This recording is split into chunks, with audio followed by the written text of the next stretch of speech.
ప్రస్తుతం 245 స్థానాలున్న రాజ్యసభలో బీజేపీకి 113 ఉన్నాయి. ఎన్డీఏ కూటమి 148 ఉంది.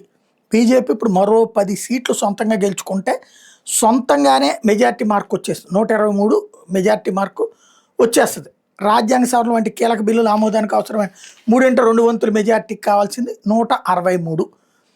ఎన్డీఏకి మరో 15 సీట్లు కావాలి. బీజేపీ భవిష్యత్తులో తీసుకురావచ్చని భావిస్తున్న కీలక బిల్లులో ఒకే దేశం ఒకే ఎన్నిక, వన్ నేషన్ వన్ ఎలక్షన్ కూడా కీలకమైంది. దేశవ్యాప్తంగా లోక్సభ అసెంబ్లీ ఎన్నికలను ఏకకాలం నిర్వహించాలంటే దీనికి రాజ్యాంగ సవరణ అవసరం అవుతుంది. అందుకు రాజ్యసభలో 3/2 మెజార్టీ అవసరం అవుతుంది. యూసీసీ బిల్లు కూడా బీజేపీ ఎజెండాలో ప్రధానంగా ఉంది.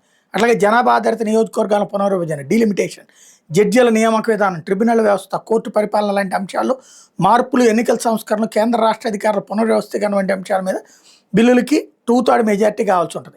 ప్రస్తుతం నోటిఫికేషన్ ఇచ్చింది. వచ్చే నెలలో జరగబోతున్న ఎన్నికల లెక్క చూస్తే 24 స్థానాల్లో ఏపీ, కర్ణాటక, గుజరాత్లో 4 చొప్పున, మధ్యప్రదేశ్, రాజస్థాన్లో 3 చొప్పున ఖాళీ కాబోతున్నాయి. జార్ఖండ్లో 2, మణిపూర్, మేఘాలయ, మిజోరాం, అరుణాచల్ ప్రదేశ్లో ఒక్కో స్థానానికి ఎన్నిక జరుగుతుంది. ఏపీలో అన్ని ఎన్డీఏనే. ఆ విధంగా ఎన్డీఏ పరంగా రాజ్యసభలో 4 కూడా. కర్ణాటకలో బీజేపీకి 1 సీట్ వస్తుంది.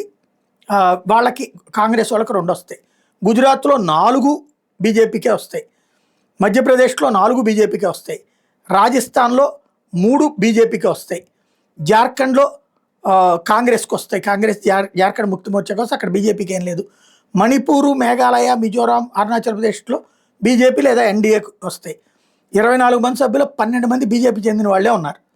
వాళ్ళలో కేంద్ర సహాయ మంత్రి రవనీత్ సింగ్ బిట్టు, మాజీ ప్రధాని హెచ్డి దేవగౌడ కూడా ఉన్నారు. రాజ్యసభ అభ్యర్థుల ఎంపికలో ఈసారి కేవలం సంస్థాగత విధేయత కాకుండా ప్రజాదరణ, ఎన్నికల ప్రభావం, సామాజిక సమీకరణాలు వంటి వాటిని కూడా లెక్కేసి ఇవ్వడానికి సిద్ధపడుతున్నారు.